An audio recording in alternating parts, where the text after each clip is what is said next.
Hello बच्चों, NEET 2027 में बहुत सारे बच्चे का काउंसलिंग हो रहा होगा। बहुत सारे बच्चे एग्ज़ाम दिए होंगे, उनका मार्क्स कम आया होगा। बहुत सारे बच्चे डिप्रेशन में गुजर रहे होंगे, लेकिन इस डिप्रेशन से रिजल्ट नहीं होता है। अगर आपको दोबारा अगर रिजल्ट करना है तो अभी से लगना होगा, और लगना होगा तो कैसे लगना होगा? सब्जेक्ट पे पकड़ बनाना होगा। बहुत सारे बच्चों को लग रहा होगा मेरा एग्ज़ाम ख़राब हो गया, अब कुछ नहीं हो सकता है, और बहुत समय चला गया है सोचने में, अब तैयारी करने का वक्त है। अगर आपको केमिस्ट्री की तैयारी करनी है तो केमिस्ट्री का 3 पार्ट होता है, फिजिकल, ऑर्गेनिक और इनऑर्गेनिक, है ना। तो बच्चों को सबसे जो दिक्कत होता है ऑर्गेनिक इनऑर्गेनिक में, तो बच्चे कुछ रट सट के काम कर लेते हैं। जो नीट के बच्चों को सबसे अधिक दिक्कत होता है वो सब्जेक्ट है, वो फिजिकल केमिस्ट्री और वो फिजिक्स है। और फिजिकल केमिस्ट्री में दिक्कत क्यों होता है मैं आपको बताता हूँ। अगर आपको फिजिकल केमिस्ट्री अच्छा करना है तो आपको बेसिक मैथ आना चाहिए, जैसे लॉगरिथम आना चाहिए। अगर आपको बेसिक मैथ आता है, और सबसे बड़ी बात है ना, बच्चे कॉन्सेप्ट पे कम फोकस करते हैं, उनको बस लगता है कि देखो रिपीट। ड्रॉपर के साथ सबसे बड़ा दिक्कत क्या है, वो पिछला बार 150 मार्क्स लाया टोटल, लेकिन उसको इस बात का ईगो रहता है भैया मैं तो थर्ड ड्रॉपर हूँ। थर्ड ड्रॉपर से क्या हो जाएगा? जब तक आप कॉन्सेप्ट नहीं सीखोगे, तुम्हारे अंदर डेप्थ नहीं होगा, थर्ड के आगे एक और ड्रॉपर लगा दोगे, तुम्हारा रिजल्ट नहीं होगा। रिजल्ट उस दिन होगा जिस दिन तुम्हारे अंदर कॉन्सेप्ट आएगा, डेप्थ आएगा। लेकिन आजकल के बच्चे क्या है, उनको सिर्फ सिलेबस खत्म करने का पड़ा रहता है, सरफेशियल टच पढ़ लिए। अगर आपको सब्जेक्ट पे पकड़ नहीं होगा तो आपका सिलेक्शन नहीं होगा। सब्जेक्ट पे पकड़ कैसे होगा सर? जैसे सपोज करो हमको एक आयनिक इक्विलिब्रियम एक चैप्टर पढ़ना है, तो अगर आयनिक इक्विलिब्रियम एक चैप्टर पढ़ना, हमको तो पढ़ना आयनिक इक्विलिब्रियम है ना।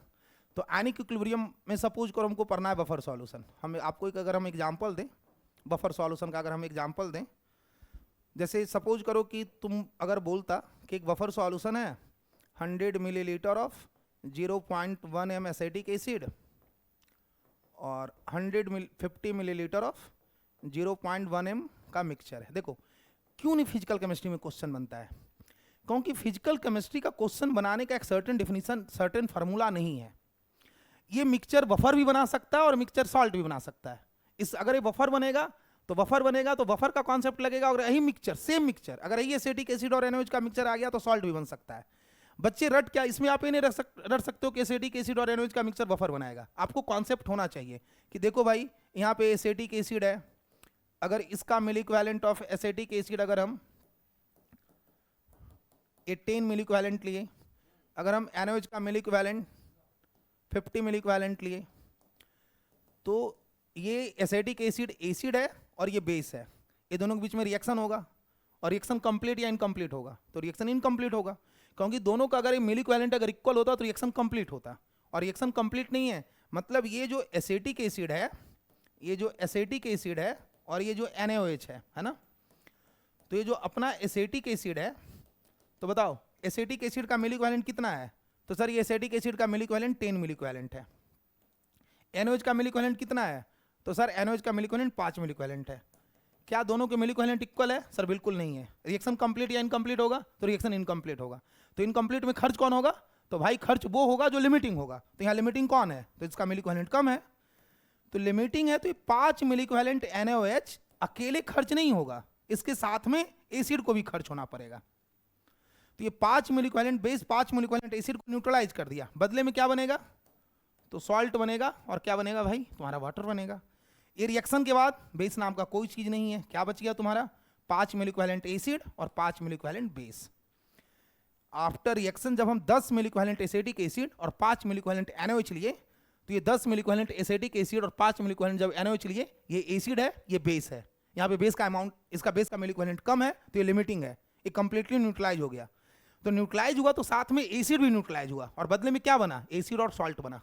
तो ये जब एक ऐसा मिक्सचर जिसमें एसिड हो और सॉल्ट हो, उस मिक्सचर को बोलते हैं बफर। तो यहाँ पे pH कैसे निकालोगे?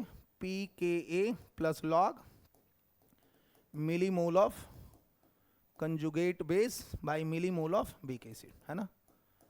यहाँ पे मिलीमोल ना देकर के मिली इक्विवेलेंट दिया हुआ है, तो मिली इक्विवेलेंट बराबर क्या होता है? n factor into number of millimole, है ना। हम लोग पूरे आयनिक इक्विलिब्रियम में mono acidic base, mono basic acid, इसी के बारे में पढ़ते हैं। तो सॉल्ट का एन फैक्टर क्या होता है बताओ? तो सॉल्ट का एन फैक्टर होता है टोटल चार्ज ऑन कैटायन और एनायन। अब देखो बच्चे, ये एन फैक्टर कहाँ पढ़ना है? एन फैक्टर पढ़ना है रेडॉक्स में। तुमको रेडॉक्स नहीं आता है, मिल इक्विवेलेंट कहाँ पढ़ना है? रेडॉक्स में पढ़ना है। और तुमको रेडॉक्स नहीं आता, तुम सोचोगे आयनिक पढ़ लेंगे, कैसे पढ़ लेंगे भाई? तुमको आयनिक नहीं आता, सोचोगे इलेक्ट्रो पढ़ लेंगे, कैसे पढ़ लेंगे भाई? तो पढ़ोगे वैसा ही पढ़ोगे, मतलब यही question putting value getting result आ जाएगा, 2-4 क्वेश्चन बन जाएगा, अच्छे क्वेश्चन आओगे फंस जाओगे। तो सोचो इसका एन फैक्टर कितना? तो सॉल्ट का एन फैक्टर क्या होता है? टोटल चार्ज ऑन कैटायन और एनायन। तो सॉल्ट का एन फैक्टर होता है टोटल चार्ज ऑन कैटायन और एनायन, है ना? तो यहाँ पे कैटायन कौन है? तो यहाँ पे 1 चार्ज है, एन फैक्टर 1। तो इसका जितना मिली इक्विवेलेंट उतना मिली मोल। तो पीएच इक्वल टू क्या हो जाएगा? पीके प्लस लॉग 5-5 कैंसिल, पीएच पीके के बराबर। एसिटिक एसिड का के कितना होता है? 1.8 इंटू 10⁻⁵। अब देखो ये केमिस्ट्री का एडवांटेज, अगर यहाँ के पढ़ रहे हैं तो एग्जाम में भी यही पढ़ेंगे, तो इसका पीके का वैल्यू याद करके रखेंगे। इसका पीके का वैल्यू होता है 4.75, तो पीएच का वैल्यू हो गया 4.75। अब देखो मैं दिखाता हूँ इसका मैजिक। यही एसिटिक एसिड और यही एनओएच क्या बनाया? बफर। ऐसा नहीं ऑलवेज कि बफर ही बनाएगा, ये सारा डिपेंड करता है इस एनओएच के अमाउंट पे। अगर हम एनओएच का अमाउंट चेंज कर दें, पूरा का पूरा पिक्चर बदल जाएगा। अगर हम इसी में अगर हम 100 मिलीलीटर, अभी हम क्या लिए थे? 10 मिलीलीटर। अगर हम 100 मिलीलीटर ऑफ 0.1 m NaOH ले लें, तो जब हम 100 मिलीलीटर ले लेंगे तो इसका मिल इक्विवेलेंट कितना मेरे दोस्त? तो सर इसका भी मिल इक्विवेलेंट 10। इसका मिल इक्विवेलेंट कितना मेरे भाई? तो सर इसका भी मिल इक्विवेलेंट 10। अब बताओ पिछला बार क्या था? 10 मिल इक्विवेलेंट एसिड था, 5 मिल इक्विवेलेंट बेस था, है ना? तो 10 मिल इक्विवेलेंट एसिड और 5 मिल इक्विवेलेंट जब बेस था तो रिएक्शन इनकम्प्लीट था, और जब रिएक्शन इनकम्प्लीट था तो जो लिमिटिंग था वो कंज्यूम हो रहा था। तो ये एनओएच लिमिटिंग था, ये कंज्यूम हो रहा था, बदले में एसिडिक एसिड और सॉल्ट बच जा रहा था। लेकिन यहाँ पे जो रिएक्शन है, यहाँ पे जो रिएक्शन है,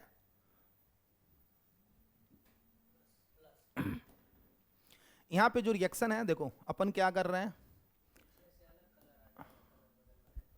ये 100 millilitre of 0.1 m acetic acid ले रहे हैं, और इसी में देखो अब 100 मिलीलीटर ऑफ क्या ले रहे हैं? 0.1 m NaOH ले रहे हैं ना। देखो बच्चे हम लोग को इतना एक्सपीरियंस है ना, एक क्वेश्चन में पूरा आयनिक को खत्म कर सकते हैं, एक क्वेश्चन में। तो 100 मिलीलीटर ऑफ एसिटिक एसिड और 100 मिलीलीटर ऑफ 0.1 m NaOH है, ठीक है? बताओ, अब बताओ तो मेरे भाई यही एसिटिक एसिड है, इसके कितने मिल इक्विवेलेंट? तो sir mil equivalent of acetic acid 10 है। इसके कितने mil equivalent? Mil equivalent of NaOH 10 है। ये दोनों का मिल इक्विवेलेंट सेम है, बिल्कुल सेम है सर। तो ये एसिटिक एसिड क्या करेगा दोस्त? तो ये एसिटिक एसिड NaOH से रिएक्ट करेगा, क्या बनाएगा भाई? Sodium acetate plus H2O। बताओ इस बार इसका मिल इक्विवेलेंट कितना है? 10 मिल इक्विवेलेंट है। इसका भी कितना मिल इक्विवेलेंट है? 10 मिल इक्विवेलेंट है। बताओ रिएक्शन कंप्लीट या इनकम्प्लीट? सर यहाँ तो रिएक्शन कंप्लीट होगा, मतलब माइनस का मतलब क्या होता है? कंज्यूम हो रहा है, मतलब ये 10 मिल इक्विवेलेंट बेस 10 मिल इक्विवेलेंट एसिड को क्या कर देगा? न्यूट्रलाइज। देखो इसी में बच्चों को दिक्कत होता है। अब यहाँ क्या बचा? सिर्फ और सिर्फ सॉल्ट। पिछला क्वेश्चन में यही क्वेश्चन बना रहा था बफर, इस बार क्या बना? सॉल्ट। अब सॉल्ट का पीएच निकालने के लिए क्या कराना होगा? हाइड्रोलिसिस। तो सर हाइड्रोलिसिस कैसे कराते हैं? देखो ये 10 मिल इक्विवेलेंट एसिड जब लिए और 10 मिल इक्विवेलेंट जब बेस लिए तो सिर्फ तुम्हारा सॉल्ट बना, और जब सॉल्ट बना तो सॉल्ट का पीएच कैसे निकालोगे? तो सॉल्ट का पीएच हम लोग निकालते हैं हाइड्रोलिसिस कराकर। तो हाइड्रोलिसिस कैसे कराते हैं भाई? तो देखो हाइड्रोलिसिस का मतलब क्या होता है ना, reaction of salt with water. अगर आपको हाइड्रोलिसिस कराना है तो हाइड्रोलिसिस का मतलब होता है, हाइड्रो मीन्स वाटर, लिसिस मतलब तोड़ना, वाटर को ब्रेक करना। तो वाटर को ब्रेक डाउन करना इतना आसान नहीं है, वाटर बहुत ही वीक इलेक्ट्रोलाइट्स है। तो उसको ब्रेक डाउन करने के लिए क्या चाहिए? किसी न किसी का हेल्प चाहिए। तो सॉल्ट जो है ना उस वाटर को ब्रेक डाउन करने में हेल्प करता है। तो सॉल्ट मतलब हाइड्रोलिसिस का मतलब होता है वाटर का ब्रेक डाउन, और वाटर का ब्रेक डाउन करना इतना आसान काम नहीं है, वाटर ही बहुत ही वीक इलेक्ट्रोलाइट्स है। तो उसको तोड़ने में ना सॉल्ट उसको हेल्प करता है, इसलिए उसका नाम पड़ा हाइड्रोलिसिस ऑफ सॉल्ट। तो वाटर को तोड़ना इतना आसान काम है नहीं, वाटर टूटेगा कैसे? देखो इसमें बहुत सारे बच्चे को दिक्कत होता है। तो एक्चुअली में हाइड्रोलिसिस का मतलब होता है reaction of salt with water, reaction of salt with water. लेकिन एक्चुअल हाइड्रोलिसिस का मतलब होता है, देखो सॉल्ट को जब वाटर में डालोगे तो टूट जाएगा केटायन और एनायन में, तो केटायन और एनायन में टूटेगा। तो एक्चुअल हाइड्रोलिसिस का मतलब होता है कि रिएक्शन ऑफ केटायन और anion of salt, reaction of cation और anion of salt with water, anion of salt with water, है ना, उसको अपन बोलते हैं हाइड्रोलिसिस। अब सवाल उठता है सर ये वाटर में आया, वाटर में दोनों टूटेगा, तो reaction of salt with water या फिर रिएक्शन ऑफ केटायन और anion of salt with water is called hydrolysis. इसमें बच्चों को बहुत दिक्कत होता है कि कौन हाइड्रोलिसिस करेगा और कौन हाइड्रोलिसिस नहीं करेगा। मैं बताता हूँ, अब पहले हाइड्रोलिसिस करा के देख लो। हमको नहीं पता है कि कौन केटायन और एनायन वाटर से रिएक्ट करेगा और कौन वाटर से रिएक्ट नहीं करेगा, अपन करवा के देख लेते हैं क्या जा रहा है। तो अगर यहाँ पे अगर आप कराओगे तो क्या बना, acetic acid plus OH minus ion. अगर यहाँ कराओगे तो क्या बनेगा, NaOH प्लस H प्लस। सुनो, ये जो सॉल्ट है ना, ये वीक एसिड और स्ट्रॉन्ग बेस का सॉल्ट है। सॉल्ट का जो निगेटिव पार्ट होता है वो एसिड से आता है और पॉजिटिव पार्ट बेस से आता है। तो सॉल्ट का जो निगेटिव पार्ट है ना, एसिटिक एसिड से आया हुआ है, मतलब वीक एसिड का पार्ट है। और Na जो है फर्स्ट ए ग्रुप का केटायन है, और फर्स्ट ए ग्रुप का जो केटायन होता है वो स्ट्रॉन्ग बेस बनाता है। तो इसका जो केटायन है ना वो स्ट्रॉन्ग बेस से आया हुआ, और एनायन वीक एसिड से आया है। तो इस सॉल्ट को हम लोग बोलते हैं salt of weak acid and strong base. तो अगर कोई एसिड वीक हो ना तो उसके कंजुगेट स्ट्रॉन्ग होता है। तो ये वीक एसिड से आया हुआ कंजुगेट बेस है, ये स्ट्रॉन्ग कंजुगेट बेस है। इसको क्या चाहिए भाई, H प्लस। ये देखो, ये स्ट्रॉन्ग बेस से आया हुआ वीक कंजुगेट एसिड है, वीक। इसको क्या चाहिए, OH माइनस है, ये वीक है। ये वाटर के पास गया, बोला भैया तुम हमको OH माइनस आयन दोगे, बोला काहे देंगे, हम नहीं देंगे, तुम में ताकत है तुम लेके जाओ। क्यों, क्योंकि खुद वीक इलेक्ट्रोलाइट्स है, ये खुद से देने वाला नहीं है।